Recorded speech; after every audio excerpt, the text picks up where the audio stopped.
السلام علیکم ورحمۃ اللہ وبرکاتہ۔ اللہ سے دعا کرتے ہیں کہ آپ لوگ خیریت سے ہوں گے۔ مفتی کی واٹس ایپ لیک، مفتی گالیاں نہ دو جواب دو، مفتی یہ لے چمی والا حوالہ۔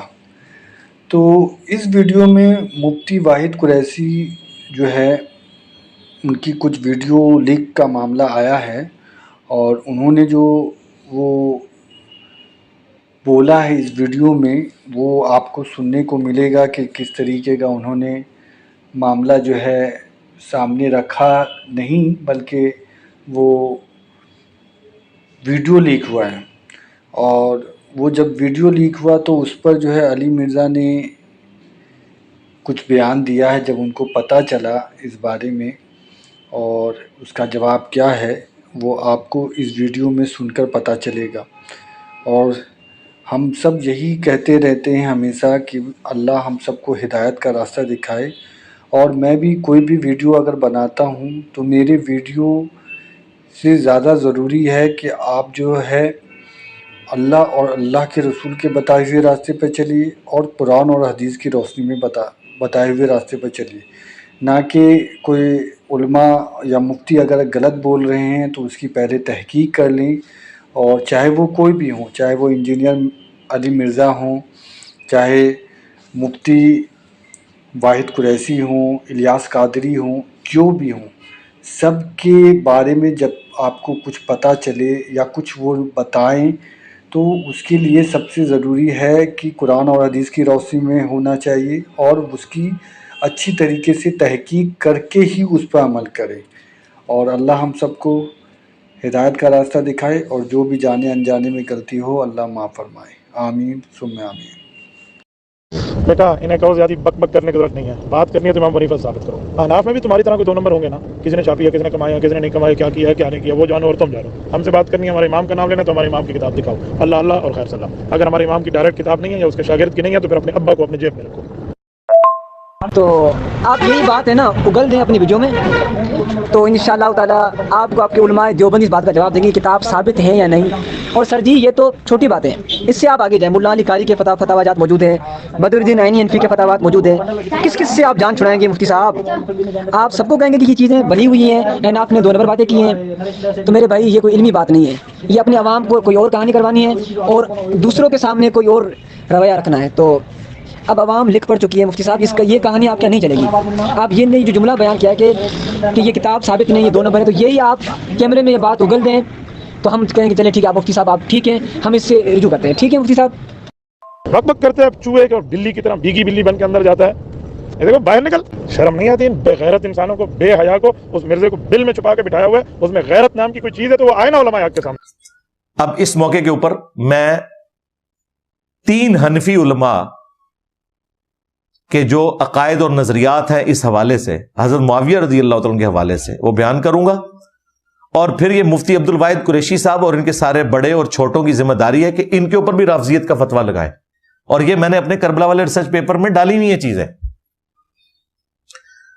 پہلا حوالہ امام ابو محمد حارثی المتوفا 340 ہجری، آج سے آلموسٹ آپ سمجھ لیں 1100 سال پہلے، انہوں نے امام ابو حنیفہ کے مناقب کے اوپر کتاب لکھی، مناقب ابی حنیفہ رحمہ اللہ تعالی۔ اس میں امام ابو حنیفہ رحمۃ اللہ علیہ سے وہ نقل کر رہے ہیں جن کے اوپر پوری فقہ حنفی کھڑی کی ہوئی ہے انہوں نے، ان کا عقیدہ کیا تھا، وہ شیعان علی میں سے تھے، کوئی شک نہیں ہے۔ انہوں نے اپنے شاگردوں سے فرمایا کہ جانتے ہو اہل شام ہم سے کیوں بغض رکھتے ہیں؟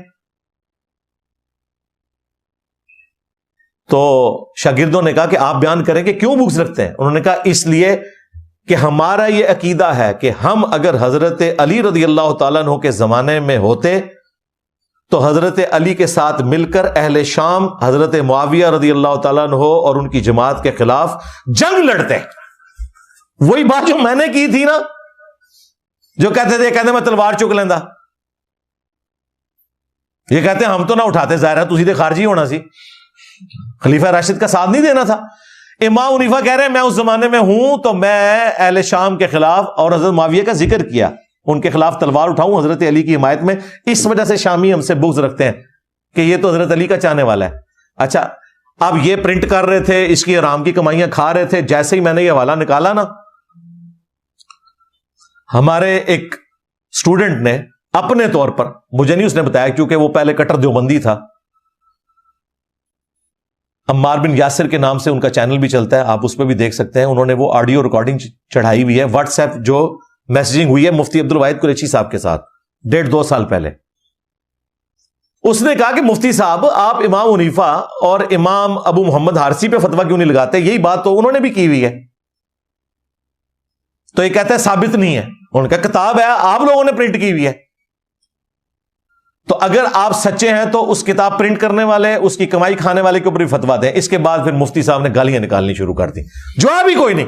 اور وہ ریکارڈنگ انشاءاللہ تعالی میں لے کے اس ویڈیو میں بھی ایڈ کر دوں گا, آپ لوگوں کو ان کی علمی حقیقت کا پتہ چل جائے.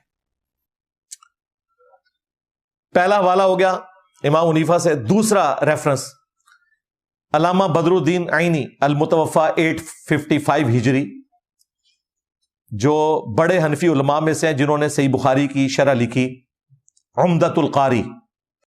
اس میں جب بخاری میں وہ حدیث آتی ہے نا کہ اگر ایک مسلمان دوسرے پہ تلوار اٹھائے تو دونوں جہنم میں جائیں گے, کیونکہ مقتول نے بھی تو اپنے قاتل کو قتل کرنے کا ارادہ کیا تھا, تو دونوں ہی جہنم میں جائیں گے. اس حدیث کی شرح میں انہوں نے ڈسکشن کرتے ہوئے کہ اس میں تو صحابہ کرام بھی لڑے ہیں, تو وہاں کیا حکم ہوگا. یاد رکھیں یہ حدیث جو پیش کرتے ہیں نا, اور وہ صحابہ جو جنگ جمل صفین نہروان میں نیوٹرل ہو گئے تھے, غیر جانبدار, ان کو سپورٹ کرتے ہوئے یہ کہتے ہیں کہ جی وہ لوگ ٹھیک تھے. وہ لوگ ٹھیک نہیں تھے بھائی, ٹھیک وہ تھے جنہوں نے سورہ حجرات کا حکم پورا کیا کہ جو مسلمانوں کا گروہ باغی ہو اس کے خلاف قتال کرو. انہوں نے سورہ النساء کا حکم فالو کیا, اطیعوا اللہ و اطیعوا الرسول و اولی الامر منکم, وہ حق پر تھے. اور دوسرے جنہوں نے اپنی تلوار توڑ دی اور نیوٹرل ہو گئے. یہ جو حدیثیں ہیں نا کہ مسلمان پہ تلوار اٹھائے, وہ ذاتی رنجش کے اوپر اٹھانا ہے. میدان جنگ میں اگر خلیفہ وقت کے ساتھ مل کے مخالفین پہ کوئی تلوار اٹھا رہا ہے, اب منکرین زکات کے اوپر اگر صحابہ کرام نے تلوار اٹھائی ہے نا, تو یہ نہیں ہوا کہ صحابہ کرام پہ کوئی کفر لوٹ آئے گا. حالانکہ وہ نماز تو پڑھتے تھے, نبی اسلام کو پیغمبر بھی مانتے تھے, بخاری مسلم میں موجود ہے منکرین زکات. لیکن ریٹ آف دی گورنمنٹ کو اسٹیبلش کرنے کے لیے اس زمانے میں باغیوں کے خلاف الخوارج, فتنہ الخوارج کے خلاف تلوار اٹھانی پڑی. یہ اس زمانے کی ٹی ٹی پی تھی بنو امیہ, جس طرح آج کل ٹی ٹی پی ہے.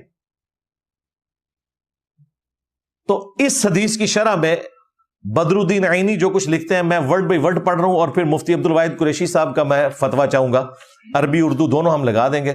ورڈ بائی ورڈ اس لیے پڑھ رہا ہوں کہ تاکہ کوئی چیز سکپ نہ ہو جائے. بدر الدین عینی لکھتے ہیں, بخاری کی حدیث ہے 7083, اس کے کانٹیکسٹ میں وہ کہتے ہیں امام کرمانی رحمہ اللہ نے کہا کہ سیدنا علی اور حضرت معاویہ دونوں ہی مجتہد تھے. زیادہ سے زیادہ یہ ہے کہ حضرت معاویہ کو اجتہاد میں خطا لاحق ہوئی, ان کو 1 اجر ملے گا, جبکہ سیدنا علی کو 2 اجر ملیں گے. اچھا, یہی جو کہانی سب کو پڑھائی ہوئی ہے, حالانکہ بالکل جھوٹ بول رہے ہیں. بخاری مسلم میں حدیث ہے کہ حکمران جب اجتہاد کرے اور اس کا اجتہاد غلط ہو تو 1 اجر پائے گا, اور اگر صحیح ہوا تو 2 اجر. مخالفین کے بارے میں تو بات ہی نہیں ہوئی. یعنی حضرت علی اگر نعوذ باللہ جنگ جمل صفین نہروان غلط لڑتے نا, تب بھی 1 اجر پا لیتے. الحمدللہ انہوں نے صحیح لڑا ہے, ان کو ڈبل اجر ہے. مخالفین کے لیے تو اجر ہے ہی نہیں ہے. یہ کہانی امام کرمانی کی نقل کر کے نا بدر الدین عینی نے کہا کہ بھائی یہ کہانی شریف ہے.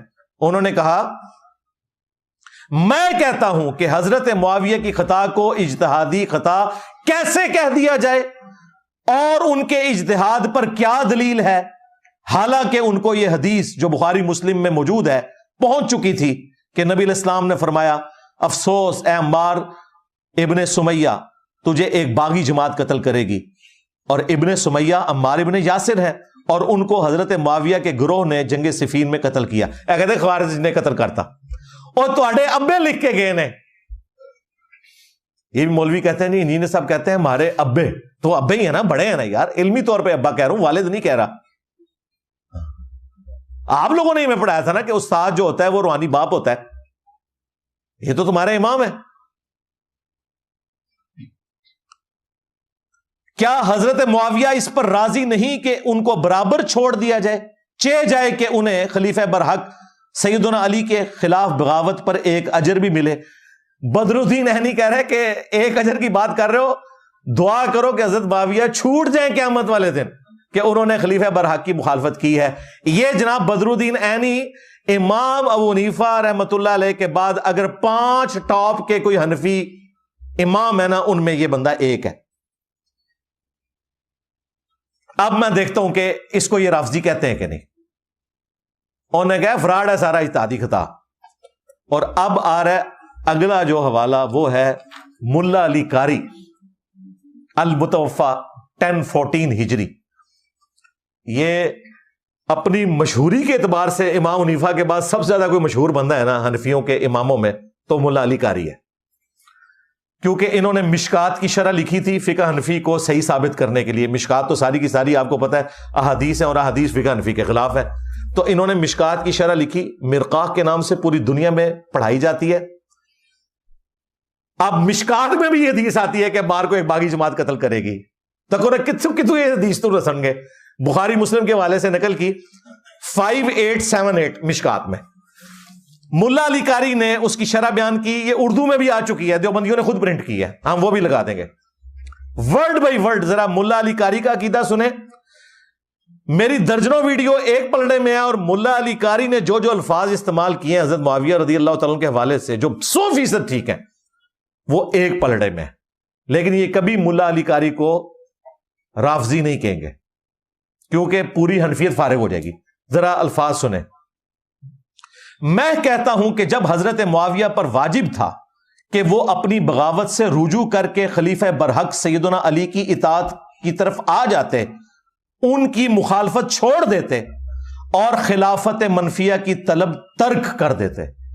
ملا علی قاری یہ کہہ رہا ہے کہ حضرت معاویہ نے جو جنگ لڑی ہے نا حضرت علی سے، وہ خلافت کی لالچ میں لڑی ہے، اور آگے وہ اس کو کھولے گا۔ آگے وہ کہہ رہا ہے کہ حضرت معاویہ پر واجب تھا کہ وہ اپنی بغاوت سے توبہ کرتے۔ حدیث عمار کے کانٹیکسٹ میں وہ کہہ رہے ہیں کہ جب پتہ چل گیا کہ عمار ان سے قتل ہوا ہے، اب تو توبہ کر لیتے وہ، اور اطاعت اختیار کر لیتے، اور خلافت کی لالچ چھوڑ دیتے۔ کہ ڈر پاری جملے نے اس تو اگے اگے دیکھیو ان کے کہندے نو، جو انہوں نے نہیں کیا، کہتے یہ کام جو کرنے والا تھا وہ تو نہیں کیا۔ تو اس سے یہ ظاہر ہوتا ہے کہ حضرت معاویہ باطن میں باغی تھے، اور ظاہر میں صرف لوگوں کو دکھانے کے لیے خون عثمان کو ڈھال بنایا ہوا تھا۔ وہ کہتے ہیں جس طرح پولیٹیکل لیڈر ہوتے ہیں نا، سامنے کوئی اور ریزن رکھتے ہیں، گل وچ کوئی اور ہوندی ہے۔ ملا علی قاری کہہ رہے ہیں کہ خون عثمان کو ڈھال بنایا ہوا تھا کہ میں حضرت عثمان کے قاتلین کا بدلہ لے رہا ہوں۔ قاتلین کا بدلہ یہ ہوتا ہے کہ آپ ریٹ آف دی گورنمنٹ کو چیلنج کرتے ہیں، یا خلیفہ وقت سے ریکویسٹ کرتے ہیں، یا خلیفہ وقت کے خلاف تلوار اٹھاتے ہیں آپ۔ کیا حضرت علی نے یا سیدہ فاطمہ نے یا ایون سعد ابن عبادہ نے حضرت ابوبکر کے خلاف تلوار اٹھائی ہے؟ نہیں، ناراضگی تھی، حضرت علی نے 6 مہینے بعد بیعت کر لی، تلوار نہیں اٹھائی، پارٹی بازی نہیں کی۔ تو وہ کہہ رہے ہیں کہ حضرت معاویہ اندر سے باغی تھے، اور لوگوں کو دکھانے کے لیے خون عثمان کو ڈھال بنایا ہوا تھا۔ چنانچہ یہ حدیث جو بخاری مسلم دونوں میں موجود ہے کہ عمار کو ایک باغی جماعت قتل کرے گی، حضرت معاویہ کی اس چھپی ہوئی چیز کو ظاہر کرنے والی ہے۔ وہ کہتے ہیں اس حدیث نے تو بتا دیا نا کہ یہ اندر سے باغی تھا۔ انہوں نے کہا کہ حدیث بتا رہی تھی نا باغی ہے، اور لوگ سمجھ رہے تھے کہ حضرت عثمان کے قتل کا بدلہ لے رہا ہے، لیکن جب حضرت عمار قتل ہو گئے تو اس حدیث نے حضرت معاویہ کو ایکسپوز کر دیا۔ لو جی، ابھی اس پر اگلا جملہ بھی آئے گا ان کا۔ یہ حدیث ان کی پوشیدہ چیز کو ظاہر کرنے والی اور ان کی بغاوت کو روکنے والی ہے، تاہم کتاب تقدیر میں اسی طرح لکھا ہوا تھا جیسا کہ ہو گیا۔ وہ کہتے ہیں تقدیر میں یہ لکھا تھا کہ حضرت معاویہ نے کوئی نہیں رجوع کیا۔ حضرت معاویہ کے عمل اور رویے کی وجہ سے قرآن اور حدیث دونوں ہی مہجور اور متروک ہو گئے۔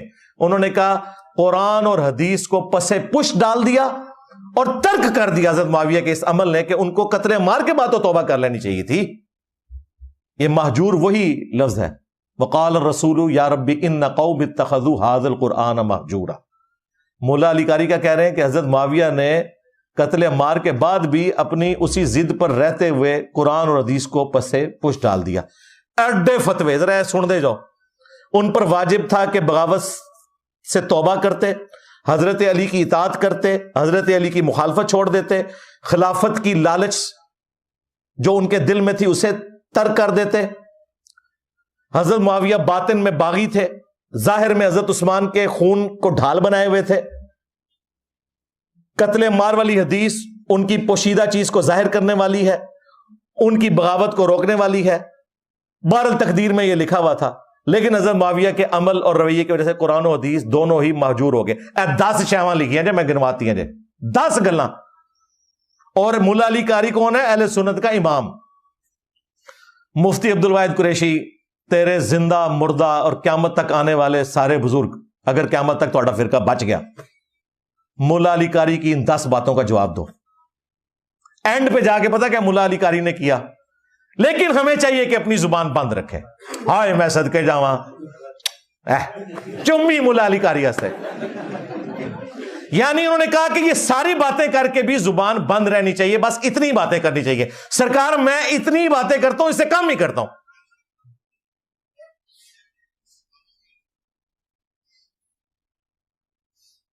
ابھی تو میرے پاس اور حوالے بھی ہیں ان کے، لیکن بس چمی والا والا مولا علی قاری دے والے دا نام اج تو بعد سٹوڈنٹس نے سن لینا ہے. چمی والا والا ساڈے استاد نے چمی دیتی ہے. 10 گلاں ہوتے ہیں مولا علی قاری نو. ہن بولو تسی اینو کہو رافضی، پوری فقہ حنفی دھڑم سے نیچے گر پڑے گی. یہ وہ بندہ ہے جس نے حنفیت کو لولے لنگڑے دلائل کے ذریعے قائم رکھا ہوا ہے. بہت بڑا آدمی تھا. اور یقین کریں جب سے میں یہ ان کی چیز میں نے پڑھی ہے نا، میں اپنے دل سے ان کے لیے دعا کہتا ہوں کہ اللہ تعالیٰ ان کی غلطیوں سے درگزر فرمائے. یہ کمال کام اس بندے نے کیا کہ آج انجینئر صاحب ان کے ماننے والوں کی منجی ٹھوک رہے ہیں. یہ سارے حوالے میں نے اپنے کربلا والے ریسرچ پیپر میں ڈالے ہوئے ہیں، لیکن آج مفتی عبد الواحد قریشی صاحب کی برکت سے میں نے دوبارہ ان کو ریپیٹ کر دیا.